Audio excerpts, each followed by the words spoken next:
Nimesema ya kwamba kuna tofauti ya kurudishiwa na kurejeshewa, na nataka ninene ili neno ulitangulie, maana ndio litakamilishwa Jumapili ijayo katika ibada ya special service ama ibada ya Kiswahili maalum. Ni maalum. Haleluya. Katika ibada special kuna tofauti ya kurejeshewa na kurudishiwa.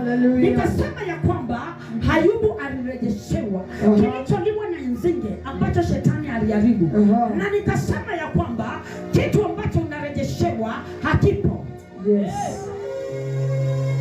Tayari kitu kile kishapotea, kishaharibiwa, hakipo.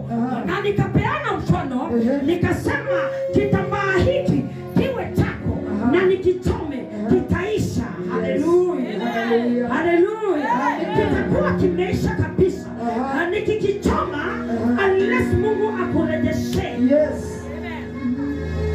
Yeah. Unless Mungu atumie nabii kukurejeshea. Lakini itabidi nabii akunenee mtu kutoka nowhere, a destiny helper, anunue kitambaa akurejeshea, aseme nimerejesha. Nami kama nabii nikwambie kilichokuwa kimepotea kimerejeshwa. Sasa leo naleta ujumbe tofauti kuhusu kurudishiwa. Sema kurudishiwa. Kuna tofauti ya kurejeshewa na kupata kushikita. Nitachapa hao watoto. Anayewatuma aje. Kuna tofauti baina ya kurejeshewa na kurudishiwa. Kurudishiwa kitu chako kipo lakini kimechukuliwa. Nyota yako ipo, sema nyota. Sema nyota. Ibada ya kurejeshewa nyota ni ibada ya Jumapili. Jumapili ijayo nyota za wengi zinaenda kurejeshwa. Zinazoibiwa na zitawekwa mahali kwenye viti zinarudishwa. Katika ibada ya Jumapili na nyota inaenda kurudishwa. Kwa sababu inaongea kuhusu kurudishiwa. Haleluya. Kuna kazi ya mtu imeibiwa tu, haitaharibiwa, lakini inatumika na mwingine. Kazi hiyo inaenda kurudishwa.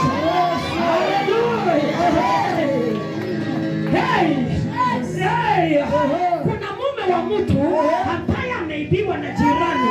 Mume wako yuko hai, lakini amechukuliwa na Kariobangi na Gorogai. Mume hajakufa, ameibiwa, hautarejeshewa, unarudishiwa.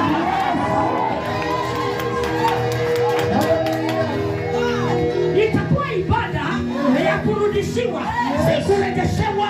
Kinachorudishwa kinachukuliwa kilipo, unarudishiwa. Kinachorejeshwa kilikufa, unarejeshewa, unafanyiwa replacement. Yes, Lord.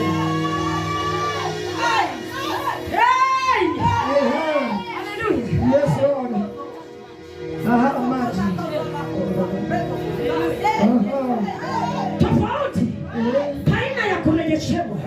Mume wako akifa, utafanyiwa replacement. Utarejeshewa mwingine. Ayubu alirejeshewa mke. Ayubu akarejeshewa wana. Ayubu akarejeshewa mashamba. Lakini naongea kuhusu kurudishiwa. Kurudishiwa ni kumaanisha mume yuko mahali amefungiwa na mwanamke mwingine. Mke yuko mahali umenyang'anywa na mwanamume mwingine. Kumaanisha yuko akurejeshewi, unarudishiwa. Unarudishiwa kilichokuwa chako na kikachukuliwa. Nyota ya ndoa ikaibiwa. Ndoa yako iko lakini ilichukuliwa. Mali yako iko lakini inatumika. Biashara zako ziko lakini zinatumika. Unarudishiwa. Haleluya. Haleluya. Nisomea Mathayo 13 mstari wa 24 hadi wa 29.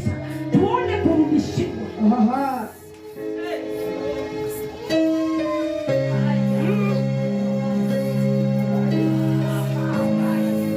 Siongea kuhusu kurejeshewa.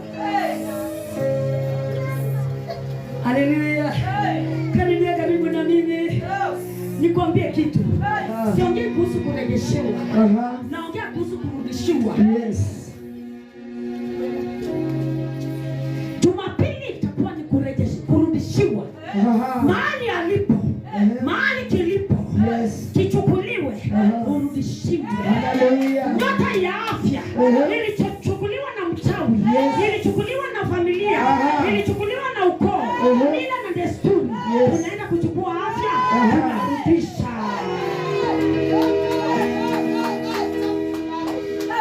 Kile ambacho ulifanyiwa replacement, ukatolewa kilicho chako, ukatolewa sponge, ukabadilishiwa na mawe, sponge ikaenda kutumika. Tunarudisha sponge, haturejeshi sponge, tunarudisha sponge. Uliokuwa unalalia godoro mzuri ya inchi mzuri, sasa hivi unalala chini kwa katoni. Yaani mtoto wako ametumwa, anahangaika analala kwa street, lakini ulikuwa unamlalisha kwa kitanda mzuri. Kama mzazi ulimlea vizuri, lakini amefanyiwa uchawi, analala kwenye mawe, kwenye katoni, kando ya barabara. Mtoto huyo anarudishiwa kilichokuwa chake.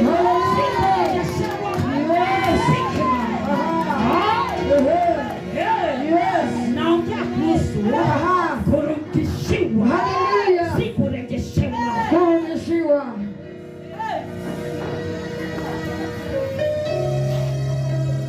Kwa hiyo hapo siongei kuhusu photocopy. I'm not talking about photocopy. I'm talking about the original. Yes. Kurejeshewa ni copy ya the original. Hayubu alifiwa na wasichana na vijana, Mungu akamrejeshea kama wale. Lakini sasa naongelea kuhusu kurudishiwa. Hallelujah. Kilichokuwa chako, the original. Can you shout original? Shout original. Original. Kilichokuwa the original kinarudishwa.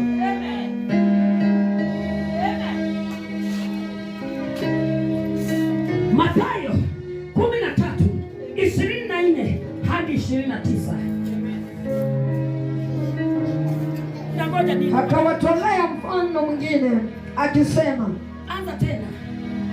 Akawatolea mfano mwingine akisema. Akawatolea Yesu nani? Nani? Wanafunzi wake. Nani alitoa mfano? Yesu. Haleluya. Simameni kwa miguu yenu mwamke. Akatolea mfano nani? Akawatolea mfano nani alitoa mfano? Yesu. Napenda hilo jina, naweza kukuchapa kwa sababu hilo jina. Usiniambie wanafunzi mimi. Nani alitoa mfano? Yesu. Sema Yesu. Akawatolea mfano. Ufalme wa mbinguni umefananishwa. Ufalme wa mbingu umefananishwa na mtu. Unafananishwa na huyu mtu. Sema mtu. Alifanya nini mtu? Aliyepanda mbegu njema. Sikiza ngoja. Mtu akapanda mbegu njema. Wewe ukaanzisha ndoa njema. Ukaanzisha biashara njema. Ukaanzisha kazi njema. Ukaanzisha kuzaa kwema. Ukaanza na afya njema. Ukapanda mbegu njema. Lakini kipi kikafanyika? Lakini watu walipokuwa wakilala, akaja adui yake. Adui akaja akapanda magugu. Katikati ya ngano. Sikiza. Kile ambacho kilichukuliwa kwenye usingizi. Haleluya. Nyota nyingi huchukuliwa usiku. Yesu, naona Miriamu akiingia kwenye the shadow, inaitwa nini kwa Kiswahili? Nyumba ya ng'ombe. Kwenye zizi la ng'ombe usiku. Maumivu yalianza usiku.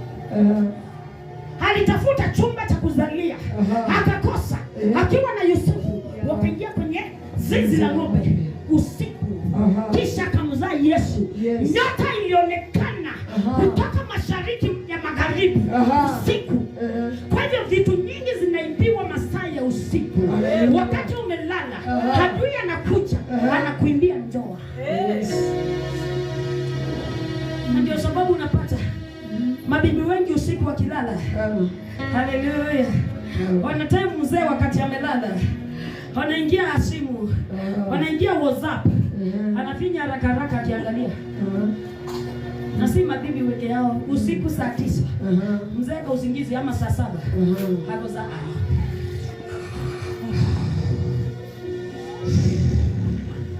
bibi anatazama, anaona mzee amelala, anachukua simu pole pole, anafinya, anatoa password, anaangalia ndani. Yule mwingine anasema, "Hi babe, are you asleep? Is that couch in the house?" Yani hiyo mbuzi iko nyumbani. Yani mzee unampea jina mbuzi. Mpaka the boyfriend anaita mume wako mbuzi. And the same thing applies to men. Unapata mwanaume wakati umelala, maana wa mama wengi wao unajua wazee ungorota. Wengi ufanya na wa mama sasa wakilala, wengi hawangoroti lakini wanajiachilia tu. Unapata so mzee anajuanga akiachilia hii lips pande ile. So mzee anachukua ile simu, anaweka password, anaenda kwa darling, anamwalizia, "How are you baby?" Anasema, "I'm good, and you?" "I'm fine." Anamuuliza, "And you told me you're not married?" Anamwambia, "Yes, my wife passed away." Na saa hiyo amelala hapo. So unapata mzee ameibiwa usiku. Sema narudishiwa. Elimu yangu iliyoibiwa katika usingizi, narudishiwa. Alipokuwa akilala huyo mtu adui akaja. Kapanda magugu. Akapanda magugu. Kwenye ngano. Yes. Hallelujah. Amen. Akambadilishia mbegu njema na magugu. Ruka usome pale chini. Baadaye majani ya ngano. Sema ruka kabisa usome pale chini pa kumalizia. Akasema, "La, msije mkayakusanya magugu."